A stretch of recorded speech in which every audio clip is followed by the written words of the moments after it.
Halo semuanya, Assalamualaikum warahmatullahi wabarakatuh. Perkenalkan, nama saya Umi Salamah, mata kuliah Psikologi Kesehatan dengan dosen pengajar Dr. Soba Darmaja, SPSI MKM. Program studi S1 Keperawatan 2B, Sekolah Tinggi Ilmu Kesehatan Indonesia Maju. Saya di sini akan menerangkan sedikit materi tentang perilaku manusia. Yang pertama, manusia. Apa itu manusia? Manusia adalah perpaduan antara jiwa dan badan dengan ungkapan cognitu ergo sum atau juga disebut dengan saya berpikir karena saya ada. Manusia berpangkal pada kesadarannya atau berpikir. Selanjutnya ada perilaku manusia. Perilaku manusia disebut juga dengan tindakan atau aktivitas yang mencakup antara lain berjalan, berbicara, menangis, tertawa, bekerja, kuliah, menulis, membaca, dan sebagainya, masih banyak lagi. Baik yang diamati langsung maupun tidak langsung. Tingkah laku atau perilaku juga disebut dengan respon terhadap stimulus yang berasal dari dalam maupun dari luar. Di sini ada derajat kesehatan, morbiditas, dan mortalitas. Derajat kesehatan ada keturunan, ada lingkungan, ada perilaku, ada pelayanan kesehatan, dan kita akan fokus pembahasan tentang perilaku. Perilaku kesehatan. Perilaku kesehatan memberikan kontribusi terbesar dalam menentukan status kesehatan individu atau masyarakat. Apakah individu itu kesehatan yang baik atau tidak atau kurang baik. Perilaku kesehatan juga disebut dengan usaha-usaha seseorang untuk memelihara atau menjaga kesehatan agar tidak sakit dan usaha untuk penyembuhan bila sedang sakit.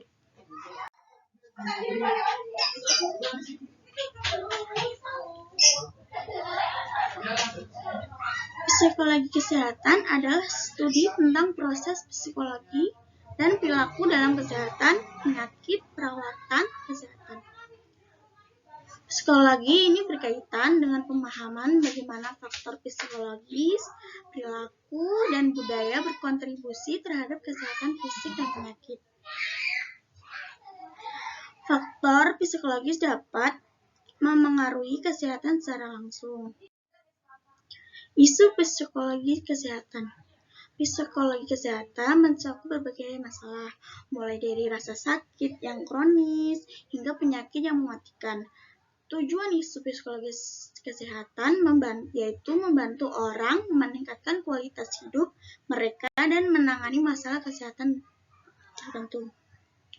Mereka juga mempromosikan perilaku sehat dan menangani masalah psikologis mendasar seperti stres, depresi, dan kecemasan. Tujuan utama psikologis ini yaitu mendeskripsikan, yaitu kita mampu memahaminya dan mendapatkan perspektif yang lebih baik tentang apa yang dianggap normal dan tidak normal. Menjelaskan perilaku selain hanya menggambarkannya. Mengapa orang melakukan hal-hal yang mereka lakukan? Faktor-faktor apa yang berkontribusi terhadap perkembangan, kepribadian, perilaku sosial, dan masalah kesehatan mental.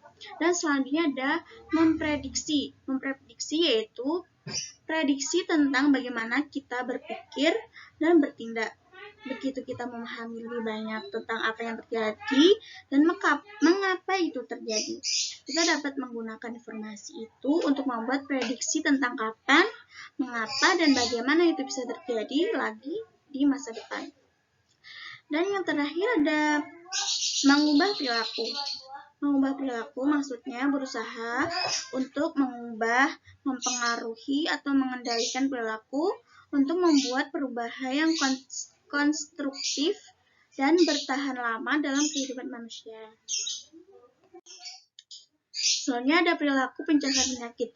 Perilaku penjaga penyakit ini merupakan bagian dari perilaku kesehatan, yaitu upaya seseorang untuk mencegah agar terhindar dari penyakit.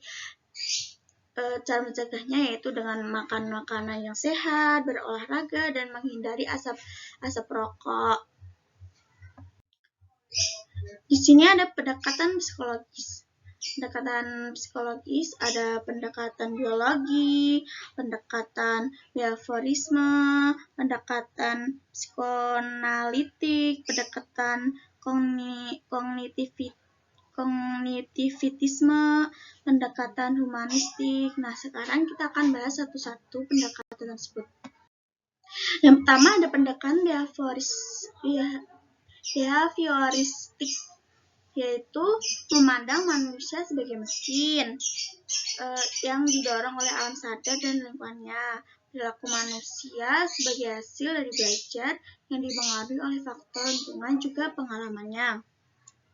Selanjutnya ada penggambaran teori ini, belajar sesuai social learning theory, Bandura 1977. Konsep belajar sosial adalah modeling dengan cara modeling atau tiruan. Di pendekatan behavioristik ini terdapat 4 fase belajar sosial, yaitu fase perhatian. Yang pertama, fase perhatian atau mengamati. Yang kedua, fase retensi, yaitu meniru perilaku yang diinginkan. Yang ketiga, ada fase reproduksi, yaitu membandingkan model menghasilkan perilaku. Dan yang terakhir ada fase motivasi, yaitu berperilaku seperti model. Dan selanjutnya ada pendekatan behaviorisme, yaitu pendekatan serangkaian dari refleks karena ada proses refleks berkondisi atau bisa disebut dengan conditioned refleks. Selanjutnya ada pendekatan psikodinamik. Ciri-cirinya yaitu perilaku manusia merupakan interaksi antara subsistem dalam kepribadian. Ide, ego, dan superego. Selanjutnya manusia digerakkan oleh keinginan-keinginan yang terpendam atau insting. Yang disebut dengan ide atau dorongan untuk hidup dan dorongan untuk mati. Bekerja berdasar prinsip kesenangan atau yang disebut dengan pleasure principle. Dan ada ego yang berfungsi sebagai mayoritas dorongan ide dengan pertimbangan rasional dan realitas. Bekerja dengan prinsip realistik atau disebut dengan realistic principle. Dan superego bekerja berdasarkan prinsip norma-norma sosial dan kultural dengan nilai-nilai normatif. Nah, kita bisa lihat di gambar ini ada superego, ada ego, ada ide di bawah sendiri. Nah, di tengah-tengahnya superego itu tengah-tengah dari ego dan ide. Selanjutnya ada pendekatan humanistik. Ciri-cirinya yaitu manusia sebagai makhluk unik yang mencari makna hidup. Manusia memiliki cinta, kreativitas, nilai, makna, dan pengembangan diri. Dan ada pendekatan kognitivisme, yaitu terdapat mengatakan tingkah laku bukan hanya ditentukan oleh totalitas rangsangan saja, tapi juga ditentukan oleh kekuatan yang ada di dalam lapangan psikologis yang ada dalam diri seseorang.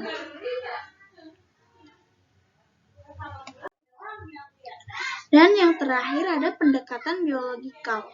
Ciri-cirinya yaitu peran penting untuk mendekatkan biologis adalah gen dalam menentukan perilaku manusia.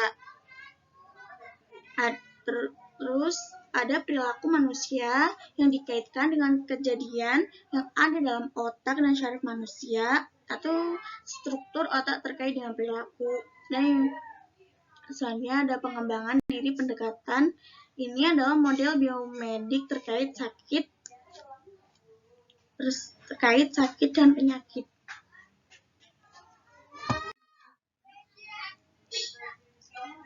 Sekian yang bisa saya sampaikan. Bila ada kata-kata yang salah, mohon dimaafkan. Terima kasih.